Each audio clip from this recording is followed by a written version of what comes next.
Feathered dinosaurs took advantage of their ability to regulate body temperature to become very active hunters. Hunting in packs, feathered dinosaurs like Dinos were fast, agile, and terrifying. The dinosaurs roaming the lakeside forests of Liaoning came in different sizes and shapes. Here, feathered dinosaurs had opened the door to new evolutionary possibilities. Mammals were still landbound, while Dinos and company were reaching for the heavens.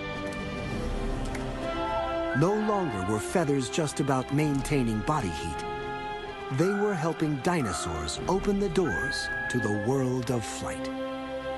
Microraptor is believed to have lived in the forest canopy, where it glided from tree to tree. Feathered dinosaurs would make the sky their domain, and early in the Cretaceous period, the first birds were aloft.